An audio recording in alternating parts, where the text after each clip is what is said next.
Welcome, welcome, welcome to Conversations of Elevation. My name is Tanisha Harris, all that I am, and we have a beautiful podcast here for you all. We want you to tap in, tune in, and be turned on to what we are about to share with you. Introducing the rest of the amazing group that is here.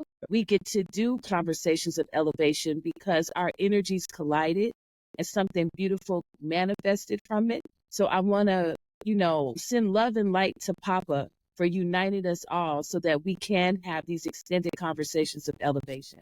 Definitely. That is beautiful. If you really want to have an impact in life, you got to be in the business of serving people, because it is only throughout serving people that I was able to become an author myself. Wow. Because, yes, serving people day in and day out, but that gave me the chance to really meet wonderful people like you two. And you played a phenomenal role in the writing of that book. For one, Butterfly was the editor. For two, T was behind the scenes, always pushing me. I remember when we talked about releasing our books together and taking on the road and doing book tours around this country. So one book is out. I am still waiting for you too before I can release my second one. Well, I'm chiming in on that because I'm actually the second author in our group that's going to put our next project out. And I'm going to give everyone a heads up because that also announcing that to the world also holds me accountable to sit down and get this done. It is called Resume.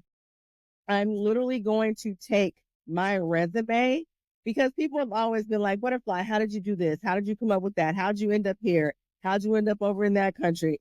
And I'm going to share how, because my resume, no matter where I worked, no matter who hired me, it was God who put me in position to do the things I do. So I'm going to expound on that by teaching people why it is important to become your own boss and how to be an entrepreneur. So it's coming.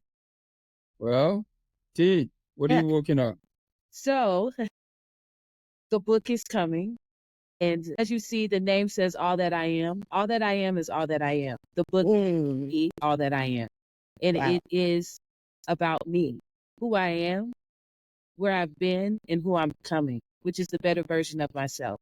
And so it is inside to who I am, the beautiful me, because even in chaos, there's still beauty, finding the beauty in the ashes. I've spoken about that. So I'm sharing my beauty in the ashes, all that I am.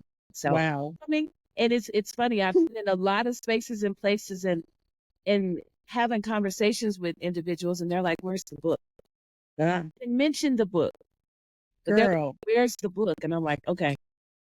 I am 30 years late. So when you talk about being in rooms and people saying that to you, the people who know me, like my girlfriend, she said we were 17 years old and I was waiting on a book. And so when I say the time is now, but let me say this, and I mean this in the most serious of ways, and I want Professor to expound upon this because I've always said to people that things happen when it's time. I know now the book that I'm writing now would not have been the same book had I written it when I was 17, 20, 22, 23, 31. So I have to also remind myself that I'm not late, that I just had to marinate. Come on. I like that. Look, wow. When you say the book that you are writing now, had it been published when you were 17, it would be a different book. It would be. That is talking to me right now because as somebody who share the little knowledge that I have on public speaking with others, it would have been natural for me to start with writing on public speaking. But I wrote something else, but now I am working on a book that will be maybe a manual for people really to use in order to become better public speakers. Yeah. And The working title that I have right now is Speak Up, I Can't See You. Not I can't hear you, but speak up, I can't see you. Listen, How I always say, I don't hear what you say, I hear what you do. Yeah. You know that's my motto. So that just gave me chills. That just gave me chills. I'm Excited. telling you, it's coming. It's coming.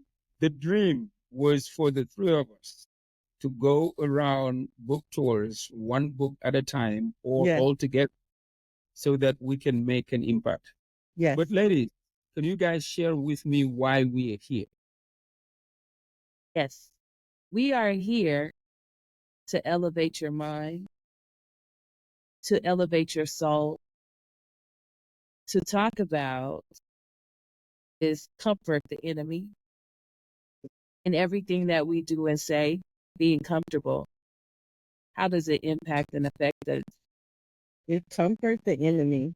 Yeah, is it still in our joy? We get comfortable, Ooh. but do we get comfortable being uncomfortable?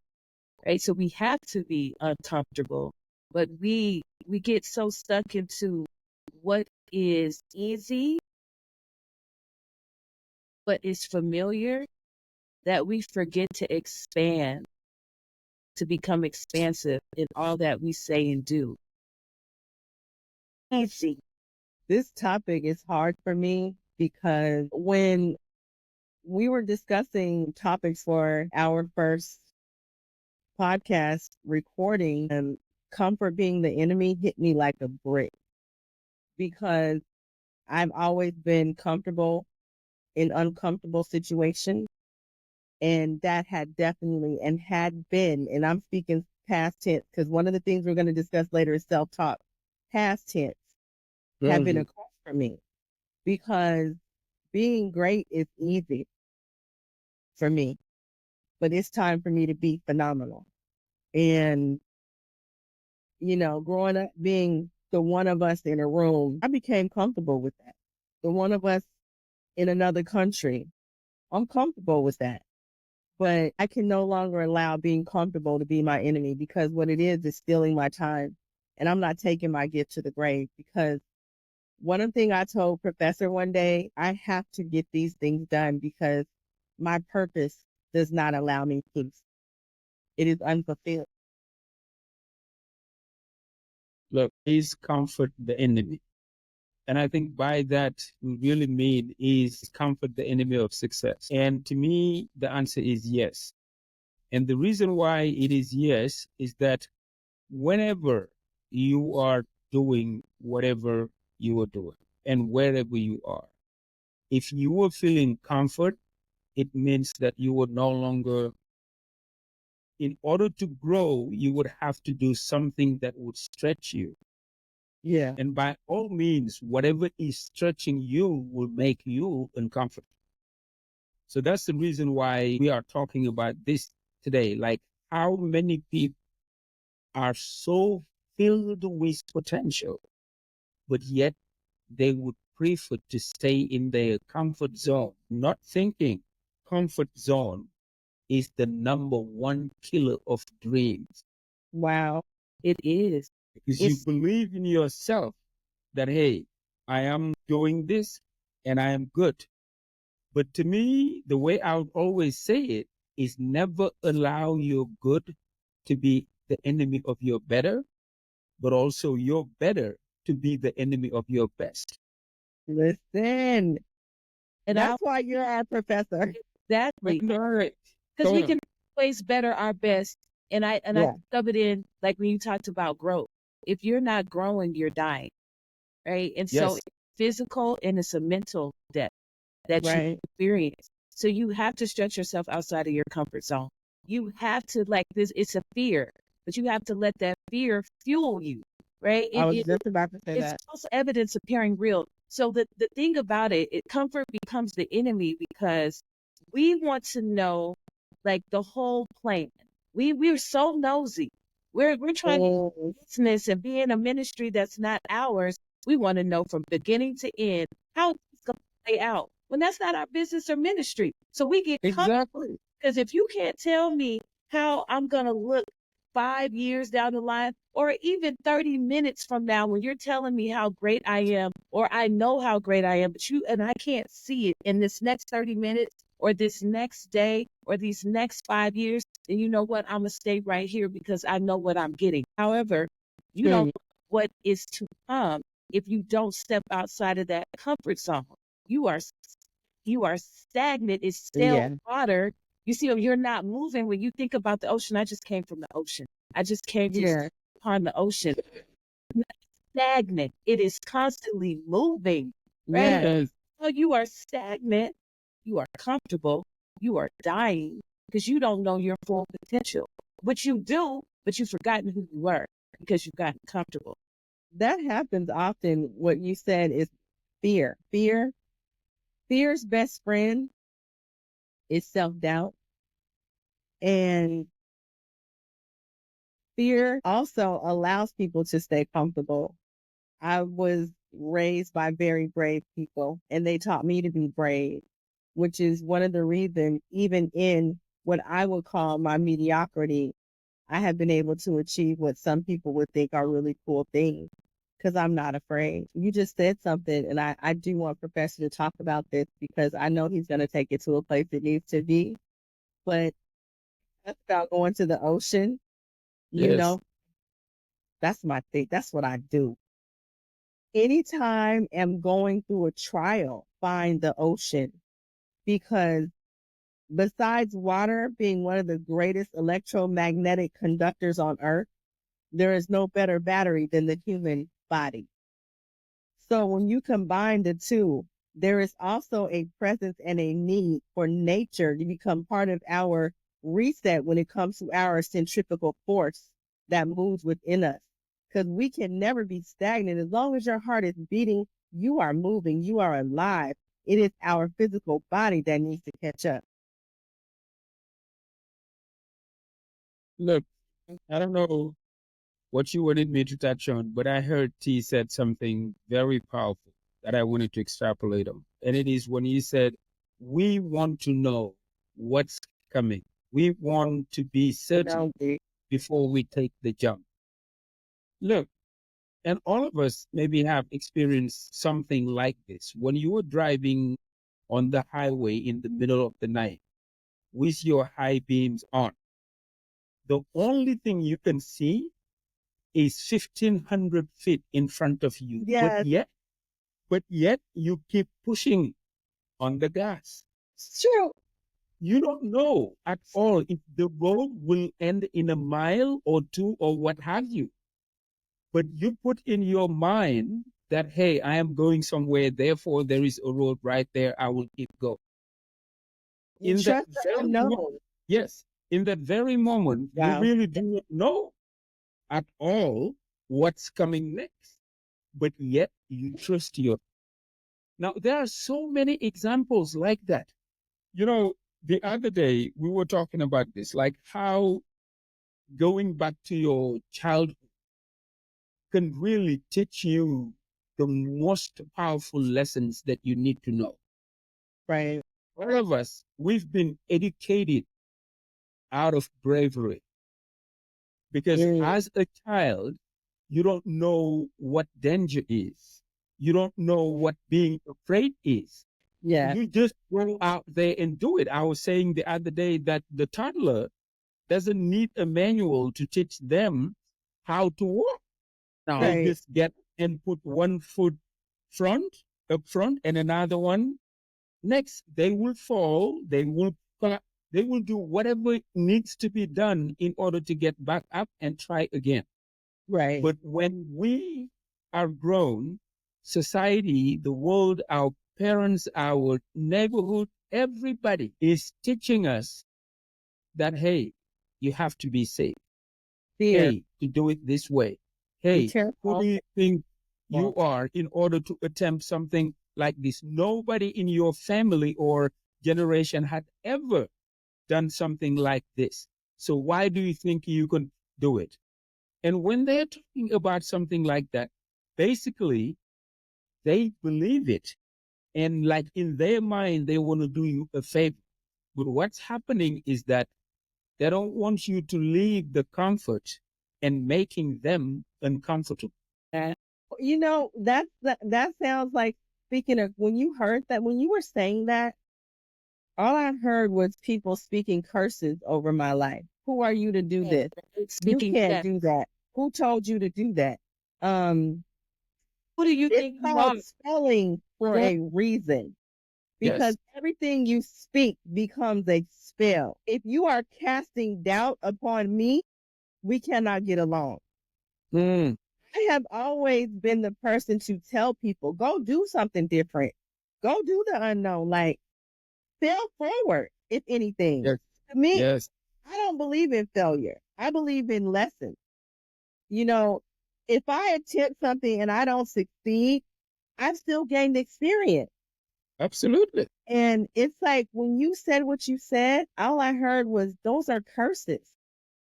Speaking like that is cursing someone's destiny. And I rebuke that in all its forms, because part of the reason I'm here is because every time I heard the two of you people speak, it elevated my soul. It elevated my intentions. It elevated my desire. But what it also did, gave me a real swift kick in the ass about the things I know I needed to get done. Look, Speak as life. you said just now, there is no failures. Everything that you do, it's either you win or you learn.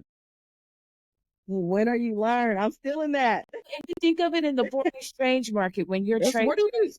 when you trade in the foreign exchange market, people would look at it and say, if they went in for a trade and then that trade didn't hit, I took a loss. And it was like, no, you learned a lesson. Because now when you go in to trade again, right, when you go in to buy or sell, you're going to know what not to do. And if you have not learned from that lesson, you will learn again. And you will continue to learn that lesson. You will continue to go through that go through until you Go through that go through until you grow through. Say that again, girl. it will continue to go through that go through until you grow through, so that you can Wow. go through. Right. And You know what I so mean? it's a thing of like, it's a lesson learned. Anything that I go through, I was struggling a couple of weeks ago. It was very hard for me being in a situation that was unknown. And I forgot my faith. I started to sink into that comfortable state. And then something clicked and it was like, oh girl, no, no, no, no, no, no, no, no, no. What are you doing? Like, you don't have to know how it's gonna end. You're being stretched outside of your comfort zone because you already know it's going to work out. It is a thing of, you're not failing, but I had to ask the Most High, the Creator, the Creatress, the universe, what is the lesson that I'm supposed to be learning? Show me, guide me on the right path, give me the understanding, silence me so that I can learn what it is that I'm supposed to learn, so that this does not continue to be my go through, so that I grow through this, so that I can glow through, which allows me to share with someone. Yeah. Look, I knew for a fact that when we come together as three, what will come out of these conversations, this is the reason why we can script it. Yeah. We could not prepare this. It will always flow naturally if we just talk about it. Because when you were speaking, you were giving me this idea that really in life, there are only three types of business. And it is my business, your business, and God's business. Okay. My business, your business, and God's business. Listen, speaking of God's business, the Yes. number 3. You know what Look, they say about a 3-strand cord? It's go ahead. unbreakable. It's unbreakable. It's equally yoked. You know that? Okay. Yeah. No, A I did not. 3-strand cord is unbreakable. And the 3 of us in a room, I mean, there's such an eloquence about, I'm about to give y'all props. When Tanisha speaks, there's this ethereal element to her words. It has always given me chills. I know it comes from a higher place. I always joke with them and say that I'm from Sirius 10 because, the Dagon and the Anukai, like I'm telling you, there's something supernatural about our connection. And when Professor, like the first time I ever saw him or heard him, this man small in stature and so mighty. Like I see him as a giant. He is a Goliath to me. And the more I get to know him, the more I learn. I don't care if I see him every single day. Every time he opens his mouth, he changes me for the better. And that's what I'm Likewise, to say today, because being in a room with y'all, in a box with y'all, on a screen with y'all is always my elevation. Yeah, butterfly, you have a way with words. You have a way of making someone literally think beyond their capacity to know that everything is possible. You have a way with words of writing something and turning it into a masterpiece. It was already there, but bringing it out to share with that individual, hey, right here on this word, you just tweak it to this. Yeah. You have a way, it is magical, right? And in it, it is something that the ancestors poured into you. It's a gift. I believe that. I And receive it's that. not to be taken lightly just because you have it's a gift of words. It is a gift of building people up and making them feel they matter. They should know it, right? But we don't know it. And so you come into people's lives and you build them up, but you celebrate them like, oh, you got it. That's so crazy because that is just so real. I always say God put me here to help other people's dreams come true. Yeah, it's and I think that has also been a curse to me. That was my comfort zone. okay. Let me add something here because I think you guys are teaching a very powerful lesson to everybody who's watching.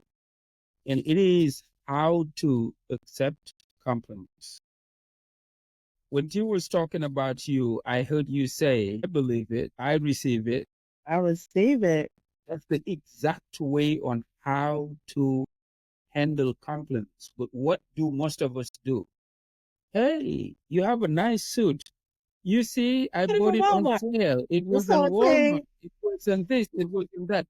When nobody asks you how much was it or where did you buy it from, the only thing is, it is nice. Say thank you. If it is a good word unto you, say I receive it. Now, allow me to go back to 3 businesses that I talked about earlier.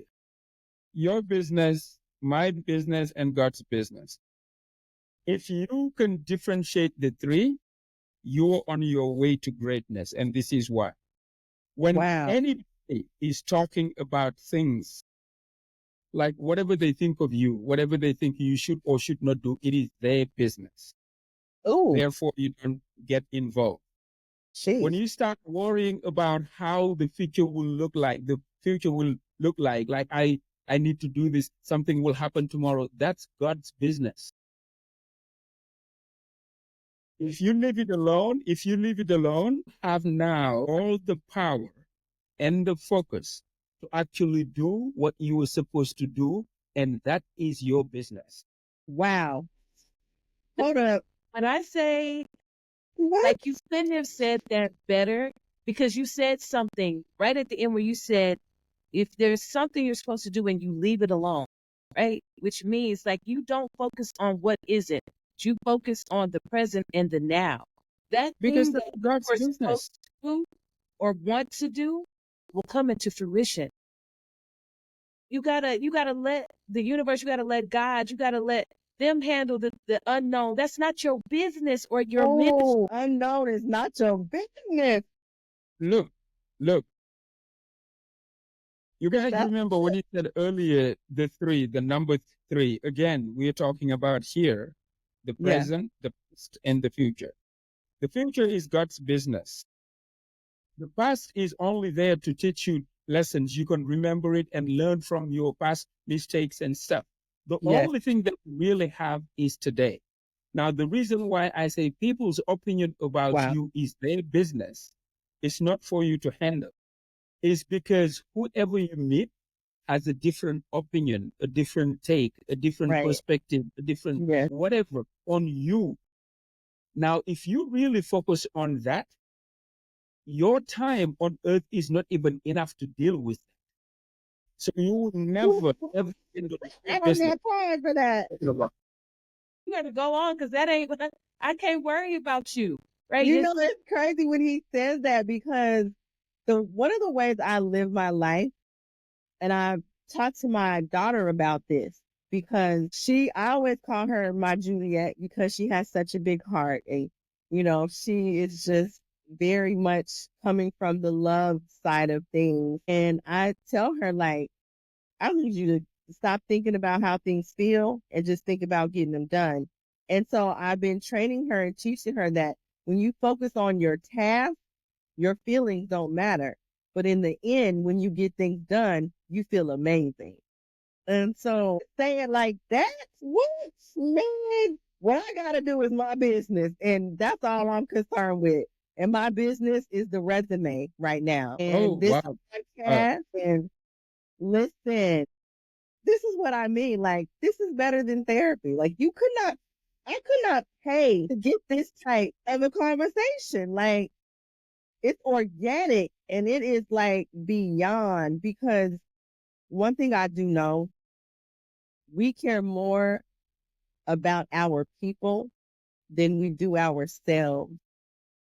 Perhaps that's why we were put together like this. And that's a comfort too. If you think about it, when we care more about others versus ourselves, we become comfortable in not taking care of others ourselves because it becomes the excuse for us not to show up. And that's when it's the enemy. I'm worried about over here, my family, my community, my network, my children, right? So we have an excuse to be comfortable. Didn't you hear what I said earlier?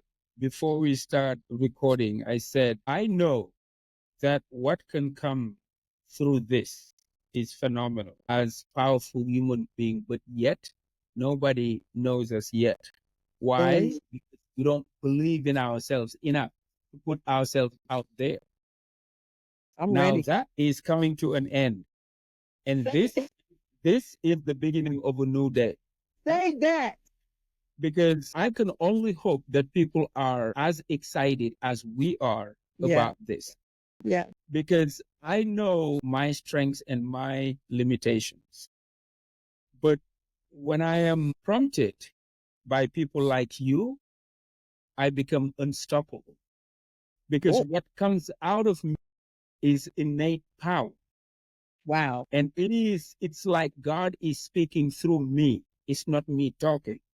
Because prior to getting on air, none of these ideas were in my mind. Right.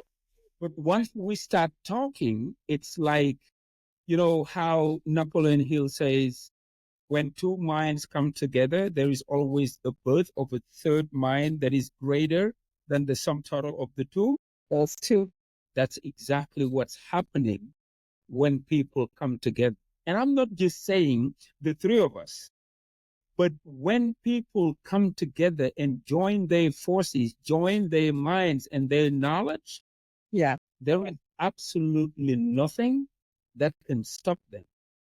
And I'm just, you know, hoping that this is the beginning of a new day that will not have an end to it. Because after we transition, I want people to take over and said, hey, they were conversating to elevating other people. So let's take the torch and move it forward. Run with it. Secession is another thing of not being comfortable, because people go into organizations or business or being with self, and you forget about secession. You forget about passing that torch, legacy, and being the foundation for somebody else to continue on It doesn't end with you. It is the continuation. So that is the uncomfortable. It is also the trust of knowing that the information that you have, the wisdom that you have instilled, that has been given to you, right, where you become wise, that information is more than enough to help lead the next generation or the next person, the next child, the next organization, you know, to go beyond what we even know, because we are infinite and we are limitless. But comfort is the enemy of all that. Enemy. It has us forgetting that we're infinite and we are limitless. There's no bounds to what we can do and where we can go. So are we going to allow comfort to be the enemy? Or are we going to acknowledge that we have been allowing it and then say no more and start something new? Continue no more conversations of elevation so that we can become the better versions of ourselves. I receive that. Butterfly, I want you to end because we are almost out of time, but not before I touch on what you just said. You mentioned a word that is so powerful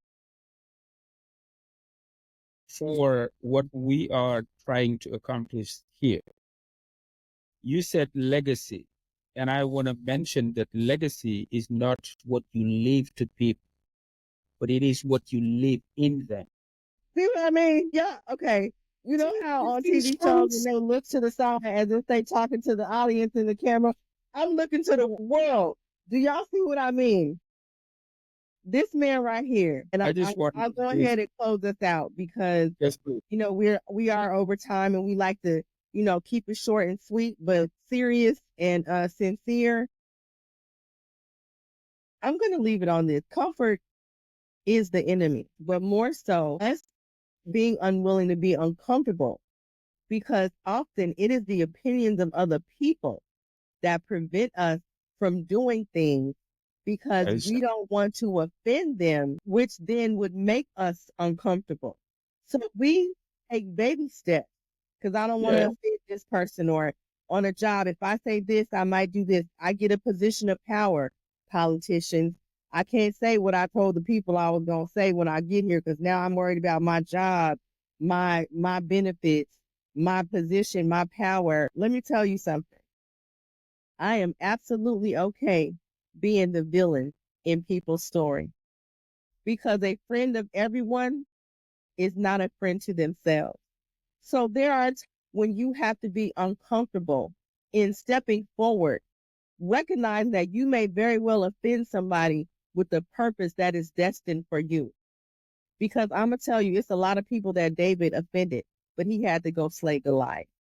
And so with that being said, we want everyone to elevate your conversation with yourself, because self-talk is more important than the conversations you have with other people.